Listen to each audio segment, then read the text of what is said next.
Hello students, welcome to the way of success academy. আমি অরিন্দম চ্যাটার্জি। আজকে তোমাদের সঙ্গে ডিসকাস করব এক নতুন ঘটনা নিয়ে। ঘটনাটা হলো অ্যাক্সিওম 4 মিশন। ভারতের যে স্পেস রিসার্চ রয়েছে তার ক্ষেত্রে কিন্তু একটা নতুন পলক যোগ দিয়েছে এই অ্যাক্সিওম 4 মিশন। এই অ্যাক্সিওম 4 মিশন কি? অ্যাক্সিওম 4 মিশনে আলটিমেটলি ইসরো কি রোল প্লে করেছে এবং এই যে অ্যাক্সিওম 4 মিশন, এটা ভারতের যে নতুন মিশন সেটাকে কিভাবে হেল্প করবে, সমস্ত কিছু কিন্তু আলোচনা করব এই ভিডিওতে। তোমরা অলরেডি বিভিন্ন সোশ্যাল মিডিয়াতে দেখে নিয়েছো যে ভারতের দ্বিতীয় মহাকাশচারী যে মহাকাশের উদ্দেশ্যে রওনা দিয়েছে সে আর কেউ নয়, শুভাংশু শুক্লা। ইউএস এর থেকে সে কিন্তু লঞ্চ হয়েছে তাদের মিশনটা, এবং লঞ্চ হয়েছে কিসের উদ্দেশ্যে? আইএসএস, যার পুরো অর্থ হচ্ছে ইন্টারন্যাশনাল স্পেস স্টেশন। তাহলে ইন্টারন্যাশনাল স্পেস স্টেশন কি জিনিস সেটা নিয়ে কিন্তু তোমাদের মাথায় অনেক চিন্তা। তোমরা যে ভিডিওটা দেখছো এটা হচ্ছে একটা আইএসএস বা ইন্টারন্যাশনাল স্পেস স্টেশন, তার কিন্তু ভিডিও। সেখানে দেখানো হচ্ছে যে মহাকাশে একটা স্টেশন রয়েছে যেখান থেকে কিন্তু মহাকাশকে গবেষণা করা হয়। এটাই হলো ইন্টারন্যাশনাল স্পেস স্টেশন। বোঝা গেল সবার ক্ষেত্রে? এবার আমরা জানবো বা এবার আমরা জানার চেষ্টা করবো অ্যাক্সিওম 4 মিশন এটা কি। এটা হচ্ছে একটা মিশন যেটা মহাকাশের উদ্দেশ্যে রওনা হয়েছে। তো এই মিশনটা মেনলি একটা প্রাইভেট বেসড মিশন। মানে এতদিন ধরে যে সমস্ত মিশন হয়েছিল সেই মিশনগুলো কিন্তু সবই সরকার বেসড ছিল। এটা হচ্ছে প্রথম প্রাইভেট প্রাইভেট বেসড মিশন, মানে প্রাইভেট কোম্পানি এই মিশনটায় রোল প্লে করেছে। এবং সেই কোম্পানিটার নাম কি? কোম্পানিটার নাম হচ্ছে অ্যাক্সিওম কোম্পানি। এটুকু সবাই জেনে গেছো। অ্যাক্সিওম 4 মিশন মানে অ্যাক্সিওম কোম্পানি। এবং তারা কি ইউজ করেছে? তারা ইউজ করেছে space x crew dragon spacecraft. Right সাইডে আমি তোমাদের কিন্তু ছবি দিয়ে দেখিয়েছি যে space x crew dragon spacecraft কিরকম দেখতে হয়। এবং এই যে space x crew dragon spacecraft, এটা কিন্তু একটা রিইউজেবল রকেট বা স্পেসক্রাফট, ঠিক আছে? যার মানে এটাই, যারা মহাকাশে যাবে এবং মহাকাশে যাওয়ার পরে আলটিমেটলি পৃথিবীর বুকে আবার কিন্তু ফিরে আসবে। ক্লিয়ার তো? এই অবধি সবাই বুঝতে পেরেছো? চলো, ভারতের এর আগে যে এই মহাকাশচারী ছিলেন তার নাম ছিল রাকেশ শর্মা। রাকেশ শর্মা 1984 সালে সোভিয়েত ইউনিয়নের হাত ধরে কিন্তু মহাকাশে গেছিলেন। এবং দ্বিতীয় হলো শুভাংশু শুক্লা। তাহলে প্রথমের সঙ্গে দ্বিতীয় ব্যক্তির তফাৎটা কি? প্রথম ব্যক্তি যে রাকেশ শর্মা গেছিলেন সেই সময় কিন্তু ভারত সরাসরি কোনো কোলাবোরেট করেনি সোভিয়েত ইউনিয়ন বা সেই সময় রাশিয়ার সঙ্গে। কিন্তু দ্বিতীয় ক্ষেত্রে ভারত যে এই অ্যাক্সিওম 4 মিশন হচ্ছে, এখানে কিন্তু ইসরো সক্রিয় তাদের যে পার্টিসিপেশন সেটা কিন্তু করেছে। এটা কিন্তু আমাদের সবাইকে মনে রাখতে হবে। তো ভারতের এই যে সক্রিয় পার্টিসিপেশন, এর মাধ্যমেই বোঝা যাচ্ছে ভারতের রিসার্চ এন্ড ডেভেলপমেন্ট কতটা উন্নত হয়েছে। এই মিশনের অবজেক্টিভ কি কি? অবজেক্টিভ বলতে কমার্শিয়ালাইজ দ্য স্পেস ইনিশিয়েটিভস, যার এক কথায় মানে হলো মহাকাশকে কমার্শিয়ালাইজ করা। বলতে চাইছি এটাই যে মহাকাশে এত গবেষণা হচ্ছে, এত কিছু হচ্ছে, কিন্তু অনেকের মনেই একটা সুপ্ত বাসনা রয়েছে যে যদি আমি মহাকাশে ঘুরতে যেতে পারতাম। সেই যে স্পেস ট্যুরিজম, সেই যে লো আর্থ অরবিটের চিন্তা ভাবনা, সেটাকেই কিন্তু বাস্তবায়িত করতে চলেছে এই মিশন।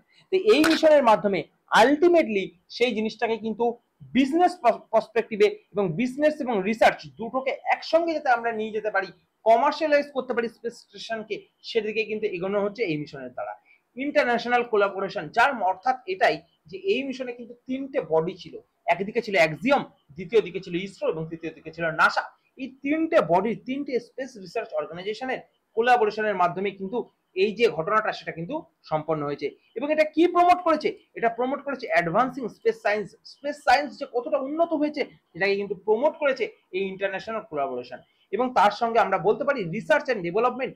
এক্ষেত্রে কিন্তু মাইক্রোগ্র্যাভিটি নিয়ে কিন্তু কাজ করা হবে এই মিশনের মাধ্যমে। মাইক্রোগ্র্যাভিটি কি জিনিস তোমরা নিশ্চয়ই শুনেছো। পৃথিবীর থেকে বক্ষ থেকে যত আমরা ওপরে যাই বা যত আমরা নিচে যাই তত কিন্তু গ্র্যাভিটি কমতে থাকে। এই যে ওপরে যাওয়া বা নিচে যাওয়া, এতে যে গ্র্যাভিটি কমা, এই যে ঘটনাটাকে বলা হয় মাইক্রোগ্র্যাভিটি। এই মাইক্রোগ্র্যাভিটি যখন উপরে উঠে যাবে সেই সময় মাইক্রোগ্র্যাভিটি কিভাবে কাজ করে, কতটা এফেক্ট ফেলে, সেগুলো নিয়ে কিন্তু আলোচনা করা হবে এবং গবেষণা করা হবে এই যে মিশন এর থেকে প্রাপ্ত তথ্যের উপরে ভিত্তি করে। ক্লিয়ার?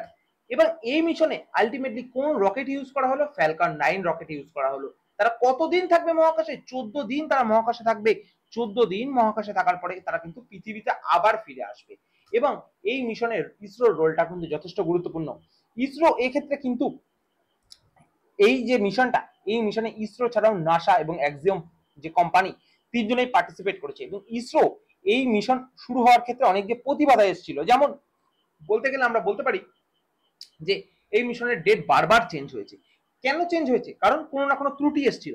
সেই ত্রুটিগুলোকে সবাই মিলে ভালোভাবে নজর দেওয়া, সেগুলোকে সমাধান করা, সেক্ষেত্রে কিন্তু ইসরোর রোল যথেষ্ট পাওয়া গেছে।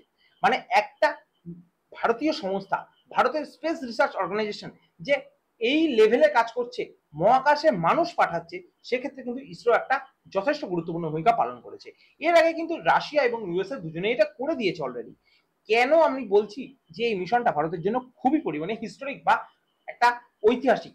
কারণ ভারত এরপরে লঞ্চ করতে চলেছে গগনায়ন মিশন। গগনায়ন মিশনের মাধ্যমে ভারত চিন্তা ভাবনা করছে 3 জন ক্রিউ মেম্বারকে বা মহাকাশচারীকে কিন্তু 5 থেকে 7 দিনের জন্য মহাকাশে পাঠানোর কথা।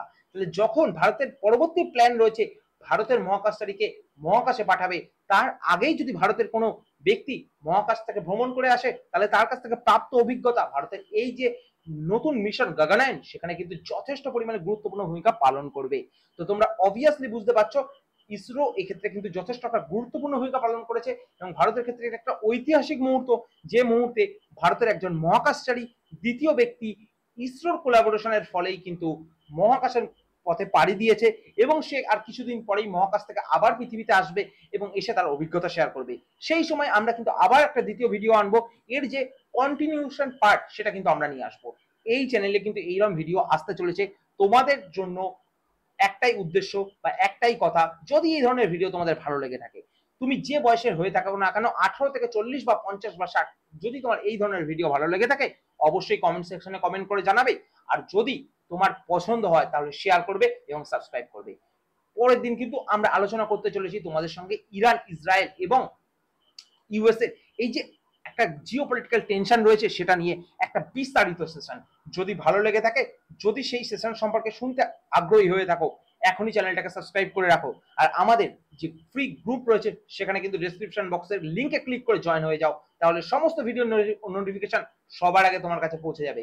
Stay tune with this channel. আজ এই অবধি, ভিডিওটা দেখার জন্য সবাইকে ধন্যবাদ।